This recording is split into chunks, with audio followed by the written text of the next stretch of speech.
So we're walking around in this big tournament, this big, like it's like a convention. There's other games too, and we see these two guys sitting there playing this game on a 3x3 table, and it's little Star Wars miniatures. And I was like, man, I've heard of this, but I've never seen it played or anything. And I'm like, that's it? That's all the miniatures you have? Yeah. I said, man, you painted those? Well, no, they come pre-painted. What? They're pre-painted. So we were in. We went around town and grabbed up all the minis that we could find. Chess, if we are to believe history, has been played for roughly 600 years. It was the height of style to be well versed in chess. Now, many parables of strategy and planning are derived from it. Terms such as pawn and checkmate have, stitched themselves into the cultural landscape so deep that even people who've never so much as put a piece on the board know what they mean. Star Wars has a similar existence, but its approach was entertainment, and in this, it excels. Great adventures, classical heroes, marvelous storytelling. Star Wars is as close to a modern Odyssey or Iliad as we are likely to ever see for its near universal appeal. It's become part of who we are as a culture. So what happens when chess and Star Wars have a beautiful baby?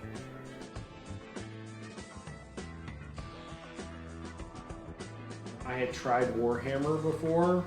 I didn't like the community for Warhammer. I didn't like the investment, and it seemed like this was a game you could get into, play casually. That's not what I ultimately did, but that's what I was thinking at the time. My name is Charles Walker, and I'm a computer programmer. I manage an IT team for a large engineering company. I remember I went to Mothership one day, and this was around the time that The Force Awakens movie came out. My name is Lauren Akamine, owner of Mothership Books and Games here in Austin, Texas. We've been involved with the Austin X-wing community pretty much since I bought the store around end of 2014, early 2015. I hadn't played in a store at all yet. I was just kind of like learning the rules, very shy about playing, very lacked a lot of confidence in playing or how to put a list together or how to play competitively and stuff like that. And he's like, you should just go play in that tournament. So I signed up for it. It was one of the first store championships that we did, and first of all, we were not ready for this event whatsoever, and we capped it at 48 people so that everyone could sit comfortably in the store. We ended up with 56 people showing up that day. People just drove into town without pre-registering, and we were not ready for that, and we didn't want to turn anyone away, especially people that drove 3 hours to be here for this tournament.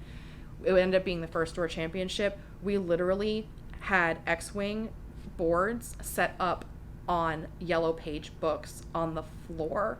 And apparently that was like the craziest store champ that people had seen. And if you know Mothership, it's a small, almost like an alley. It's a very narrow, small place to play. I don't even know how we pulled this off and how we somehow fit. Like 56 was divided by 2 is what? That's 23. 23. No, 28. 28 3x3 boards, like, plus it was, and I don't know, we did it and everyone had the greatest time. We threw all this extra prizing in, and it was probably, I think, one of my favorite events that ever happened, just from the sheer insanity of getting everyone into this tournament and trying to actually pull this off without turning anyone away. Hey man, do you like Star Wars? Oh, you do? Did you ever think that you wanted to be an X-wing pilot or a TIE fighter pilot? I've got a game where you can do that. X-wing is a tabletop miniatures game based on starfighter battles from Star Wars. It's a game of planning, strategy, timing, and spatial awareness. Like chess, it's easy to learn the rules, but mastery takes time and practice and many losses. Now, initially released in 2012 with a limited number of ships to choose from, it has expanded steadily in the 8 years since. Each match between two players takes place on a 3-foot square map. Players are free to organize their squadron within 2 parameters: factions and points value for each ship, pilot, and their various upgrades. Now, what really makes X-Wing an engaging game is, unlike the you go, I go of chess, X-Wing uses an initiative system, which dictates the order in which every ship in play moves and attacks. So unlike chess, games of X-Wing have the ability to unfold with a lot of unknown information. X-wing isn't chess, admittedly. And while I'm loath to make this comparison, I can't find a better one. X-wing is to chess what American football is to soccer. Chess is more or less static, owing its widespread adoption to simple rules that haven't changed much, if at all. At least as far as I've been able to find, with any real notable changes. A pawn still moves like a pawn, a knight still moves like a knight. Board is 8 squares by 8 squares, and that's the end of it. American football is a modern game. It adapts, it changes to take advantages of new trends, new equipment, new play styles, or to curtail exploits in those very rules. The chess's static rule set has almost no variance. A pawn, a knight, a rook will always perform in the same way. Expert chess players learn to think moves ahead, knowing that surprises are rare provided they've played well. X-wing, however, has dice. And dice can be fickle and fair in equal measure. Add to the dice the spatial element, and what results is a modern game that rewards inventive thinking. The best X-wing players learn to minimize variance and focus on economic maneuvering, trying to gain the proper shot while minimizing their exposure to oncoming attacks. And X-wing today is not X-wing as it first appeared. Each lengthy tournament season deals with new ships, new rules, new ideas about how best to play the game with all of those changes. Just like with American professional football. As it stands today, pro football is almost unrecognizable from how it was at the turn of the 20th century. Unlike professional football, anyone with the kit to do so can enjoy X-wing just like the highest level players. It's kind of a sports dynamic to it. Right. It's a meritocracy. There's an objective winner, there's an objective loser, and then along the way we might talk about real important stuff to it. X-wing being based on a popular movie property, it has a lot of material to work from, and as such, each player puts together their own squadron. So each game has a lot more variance than any game of chess could hope to. Now the cross-section of popular movie license, engaging gameplay, and the chaos factor of dice make it very popular with dedicated communities of players around the world from all walks of life. Which brings us to the Austin X-wing community. Now, I joined the Austin X-wing community in 2016 after having gotten out of the Army. Now, all cards on the table, I've been a huge Star Wars fan my whole life. Huge nerd even. You know, big fan of games and books and comic books and all that great stuff that's come along with one of the most beloved franchises in all of popular culture. So it wasn't like it was a hardship to get into a game based on Star Wars space fighters. For as much as the densely populated East and West Coasts tend to be standard bearers for America to the rest of the world, I think Austin might just be the best representation of the country by and large. It's progressive and diverse, it's growing, not always for the better, and it's welcoming in ways that LA or New York simply are not. It is in no small way the perfect place for an in-person game like X-wing. Then it just sort of exploded. I mean, in 2015, X-wing was just one of the hottest games ever printed, like literally ever. And so it was pretty easy from there to build a community. We just started posting that we were going to be doing some events. It started off with just some casual play, turned into monthly tournaments, turned into, you know, the hyperspace trials now and like all the big stuff that we do. I would say a home store is the main place that you go to play the game. One of the things Gene says so much, that's cool that you buy stuff on Amazon that's, you know, a few dollars cheaper than your local home store. The last time we checked, you can't play games at Amazon. I think more than any other game system I've ever played, and that's card games and miniature games, and that I think you'll never find a more friendly, welcoming community than the X-wing community. And because the game is good, like it's easy to find new people for it as well. So X-wing is successful in Austin, and I think we have the most dynamic, biggest community in Texas, in Austin, which says a lot. Texas is a big state, obviously, you brought that. But I mean, Austin has a great community. It's a very friendly community. Austin is the capital of the state of Texas, but ask most native Texans from anywhere else in the state about Austin, and the answers tend to be mixed.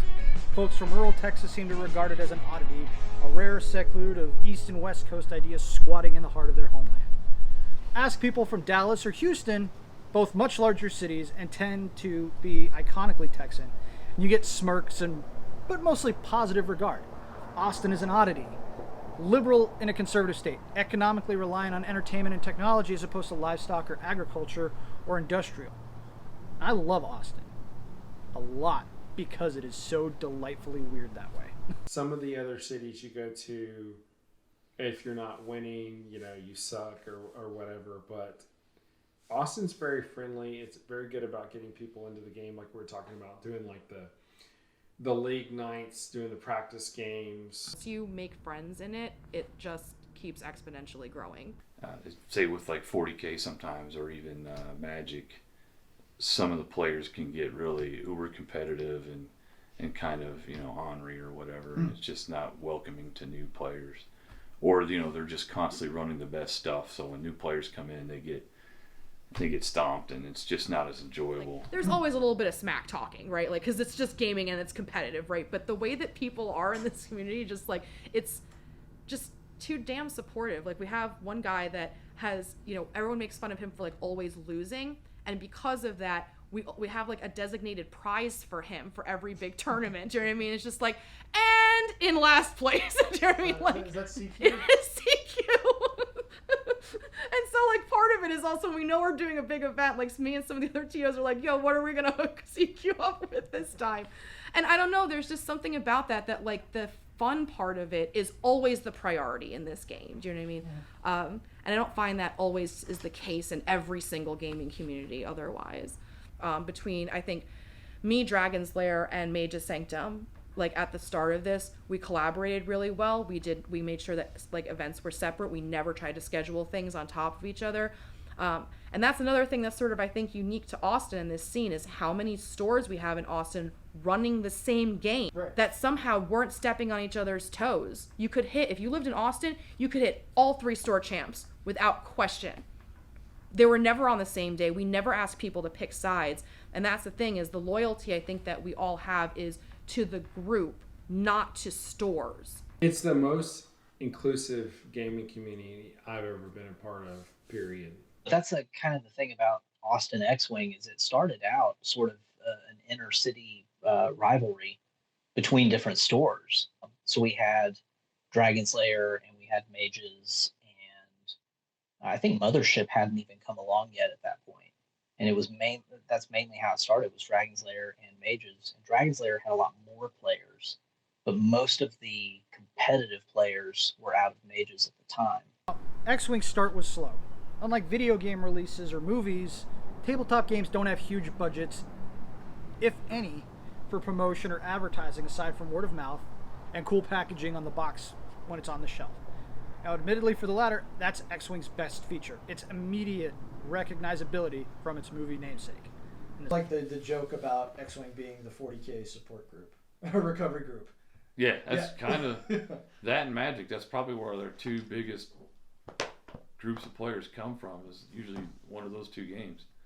I feel like in some senses like Magic, because everyone does Magic the Gathering, that there is a little bit more competition. People do have a tendency to like pick a home store and stay there. And X-Wing, I don't really see that in the same way. That's the thing, is now this is people being able to meet and do something together that's outside of their normal social schedule, right? I think it's really hard sometimes also for people that are nerds or geeks to meet people. We don't go out to bars or clubs really, right? And then most of us are introverts as well. So it's like, and so when you can find someone that has a similar interest, especially in the geek community, and you can find someone that likes to play the game that you do, and also likes to have fun with the same game you do, that also like that just sparks something. And that's, I think, what's mostly snowballed here is this particular community is really just built on it's the hanging out, I think, that's really the more key element to it than it is the game itself. Just happens to be moving small ships around a 3x3 board. So I'll give you an example of my friend Jonathan Taylor. I knew him when we were in high school back in Beaumont 27 years ago plus. And he got into X-Wing, and I didn't know if he lived in Austin. I didn't know he was going to get into X-Wing. And one day on Facebook, he said, hey, I'm going to be at Mothership between this time and this time if someone wants to play me. I had a good idea it was him, but how many Jonathan Taylors are there in the world? There's a lot. Okay. So I show up and I'm like, hey, I'm the guy you knew as Charlie 27 years ago, and you could see he was shocked and stuff like that. We get a lot of times, you get cats that they move from out of town, and the first thing they're going to do is get on Facebook and do a search for X-wing, and then they'll find our group, and then from there, you can point them to all the different stores that they can go to. And so finding these small micro communities is really sort of important to keep building, right? If it's only 8 people, that's fine, but these 8 people are going to play here, and they're going to play at Dragon's Lair. They're going to get an opportunity to play twice a week. And that's sort of the cool thing too, is for how many stores we have, you can really find your niche. It might be just forced geographically, like who wants to go north or south of the river if you don't have to. Because I'm pretty vocal or present in the community or whatever, people forget that, like, people like Mark Sabo and Brandon Griffith and Gene, they've been playing 4 years longer than I have. 3-4 years longer than I have. And they kind of think I'm at the same skill level or something like that. Well, I hadn't won a store champ.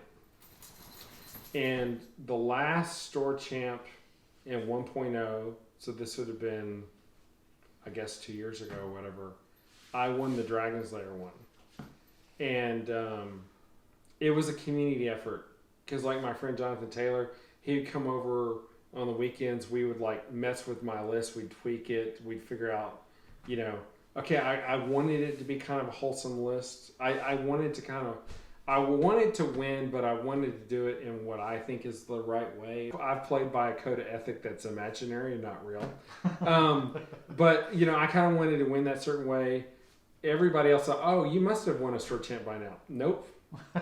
And so I kind of lacked that validation that I was a decent player.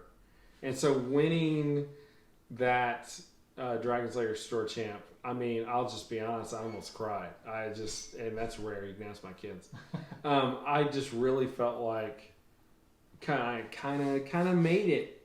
I kind of was, in the group of people that were pretty decent at this game locally. It finally took that, and then that gave me a ton of confidence. So that's a treasured thing for me.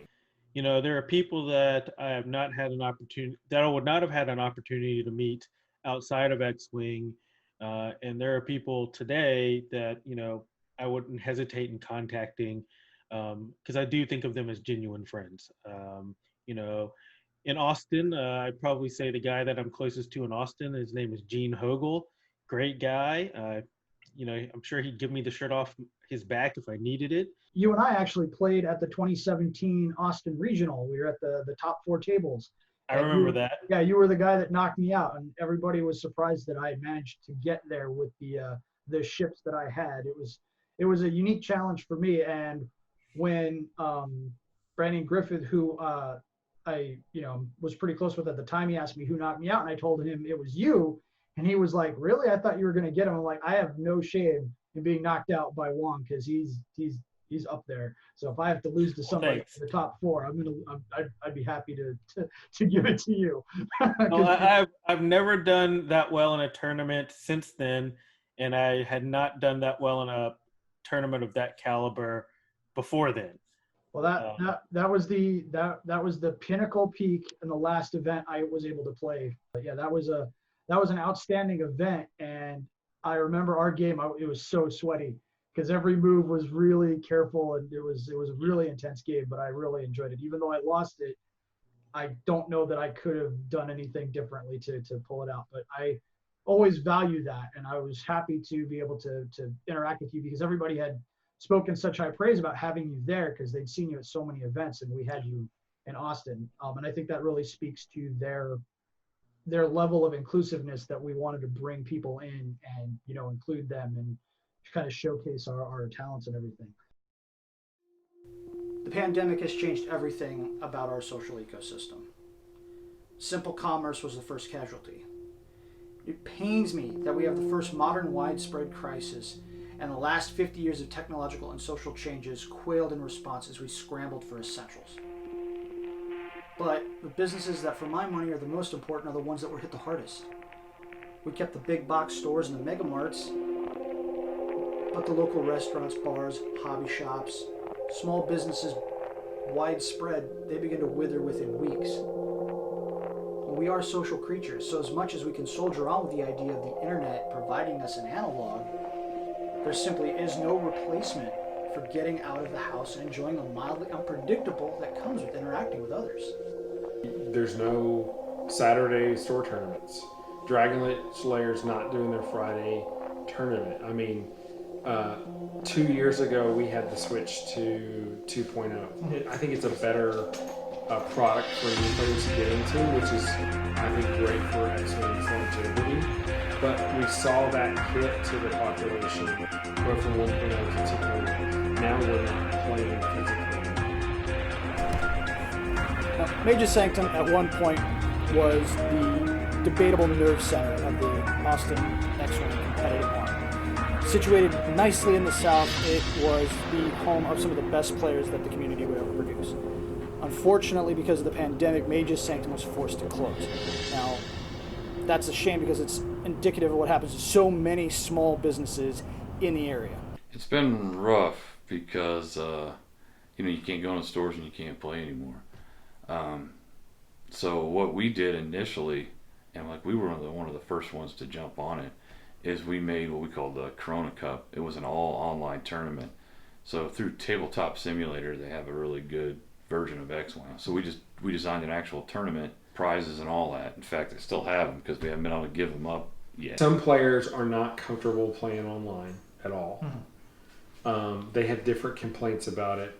One of the complaints I've seen is when you put two strangers together on an online tournament, some people don't have the comfort in their own skin. You can call it anxiety, you can call it whatever you want to call it, but they don't enjoy the experience of playing someone they don't know. And having that that kind of touch not everybody has those soft skills. Not everybody's super confident and willing to get into an online game. I mean, the economic recovery right now is going to look very slow, but not impossible. Based on our current level of sales of X-Wing, it doesn't look like this community is dying. I think what's great about just tabletop gaming in general is that people can set aside their differences, just sit down and enjoy, I guess, camaraderie with people that you wouldn't normally meet. Right now in the United States, it's an election year. We have an election coming up, and I haven't seen the United States this polarized before. But when you're playing a game, you can set aside those political differences and just play the game. And you're not getting on to each other or talking about things that would upset the player that you're against. It's games can bring people together, especially in trying times that we're having now. Losing the open gameplay options provided by stores like Mage's Sanctum, Mothership, Dragon's Lair, and for a good while Emerald Tavern had a ripple effect. The players obviously can't bring the businesses to those stores and in the immediate, but it goes further. Many players use their game nights as social outlet, a place to blow off steam and unplug from the world. During my heyday as a competitive player, after a few hours of practice matches, myself and a few others would often go to a nearby pub and relax over drinks, further strengthening those friendships. This stress relief also has a ripple effect, but it starts with the players. Those players visit their home store, also visit the nearby businesses for food, beverages, and so on. It's an entire web of commerce that comes from these open play nights. Now, some X-Wing players would cross the entire Metroplex to play at another store, and so the web grows thick and it supports more interaction. The social nature of X-Wing has extended in every direction from the edge of the game mat. Every store that closes its doors and never opens them again is a real loss. Not for the players, but for the community.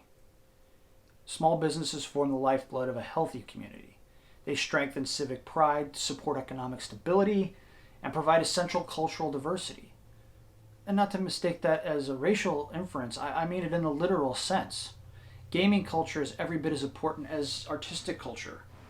Recreation is a pursuit as old as civilization, and the pandemic has attacked even this.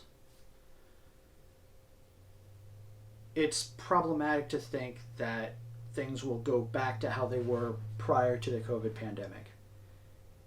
And the X-wing community, not only in Austin, but by and large, is one of those ones that's going to have the hardest time recovering because its habitat shrank just like a rainforest.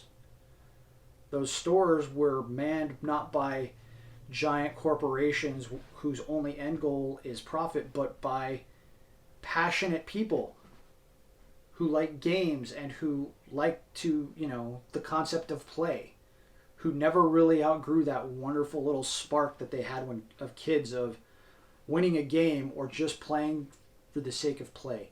Those game stores are critical because they allow the ever-present crushing adult nature of daily life to subside even a little bit. I've had difficult, stressful times in my life the last 4 or 5 years, from family things, from work stuff. Like I had this killer project that went on for 2 years. I'm working 80 hours a week and stuff like that. So being able to go do something that's away from that, where you're gonna spend a few hours with people that are gonna be generally encouraging. If we've learned anything from this discourse, it's that the Austin X-wing community, it's not about tiny spaceships, and it's not about game results or rules or championships or a guy wearing sunglasses at night. It's about the people. It's the people themselves. I enjoy being around people. It's the people. It's getting to see people that I consider friends. I think it's the community itself.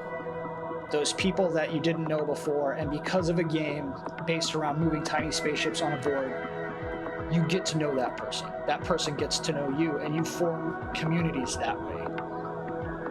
I've played in tournaments, and I have played individual games hosted in my own home, and the takeaway that I get from that is you have that person that gets to know you, and you get to know. We need those kind of communities. We need the Austin X-wing community, whether it's in Austin or anywhere else. We need it because it helps us reconnect. We have digital means to connect, but it's mechanical and it's cold. And once it's over, it's over. This doesn't help us. So if I could implore you, go to that local game store. Be enthralled with the crazy colors and boxes and games you've never heard of. Ask about a game. Look at the people that are there. What are they doing? They're forming communities. They're getting to know each other. Do they fight? Do they bicker? Of course. The sense of community that grows from things like the Austin X-wing community can't be artificially manufactured. You can't buy it in a store, and it doesn't expire as soon as you walk away from it. You carry it with you, just like I have.